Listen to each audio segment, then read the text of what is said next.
Nightmare Frames is an 80s saturated, retro-style, point-and-click adventure game that gut-punches you squarely in the nostalgia.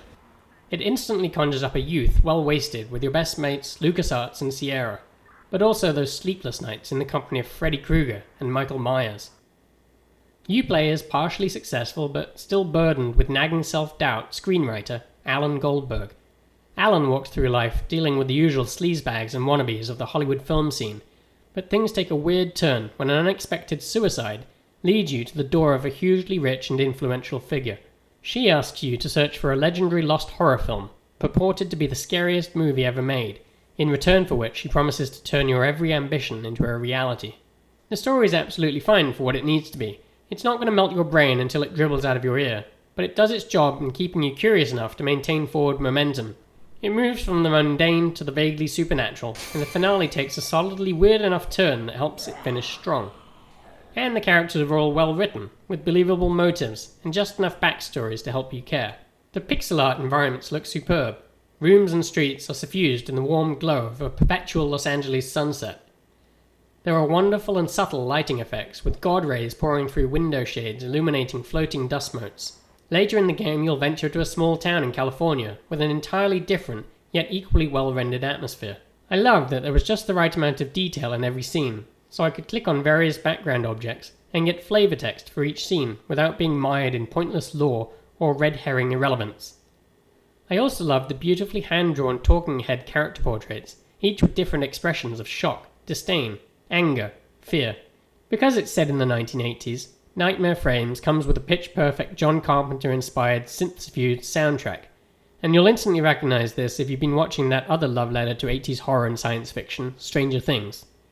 In fact, with its liberal references and knowing nods to other 80s media, the game is a meticulously fan-crafted homage to your childhood. That's if your childhood involved a steady diet of slasher movies and games whose titles ended in quest. In fact, the game was so on the nose with these kind of things, it was borderline creepy. Indulging in heaping plates of nostalgia feels great. This is old school point and click with just the right amounts of sleuthing. Of course, being an adventure game, Nightmare Frames strongly encourages your latent kleptomania. You win by picking up things that don't belong to you and then using them in weirdly out of context ways with other things. Thankfully, there is only a minimum of the oddly convoluted puzzles that you'll find in other adventure games. Even better, there's no tedious pixel hunting. The puzzles are mostly very sensible. Almost too easy, in fact. The couple of times I was really stumped were mainly due to some weird quirk in the design, something that could almost qualify as a bug, rather than any frustratingly weird puzzle. So if you've got a lot of experience with cat hair mustache puzzles or monkey wrench stumpers, you'll probably proceed through the game fairly fluidly, with only a few minor hiccups on the way. In fact, I completed the game in about 12 hours, and that was with taking my time to fully explore the environments and conversation trees. So bear that in mind if you're considering the time-dollar entertainment value equation. Although with its price at the time of writing, that works out to about $1 per hour, and I think the only entertainment you'll find that's cheaper than that is betting on squirrel fights. The horror element was tonally spot on, and would fit right in with the movies it lovingly name drops along the way. I mean, this isn't going to leave you mentally scarred and sleeping with the lights on at night, but there are some mildly chilling moments, and sufficient gore to qualify this as a horror-themed adventure game. I also like that it's squarely aimed at adults and doesn't pull punches with regards to blood, guts, and language.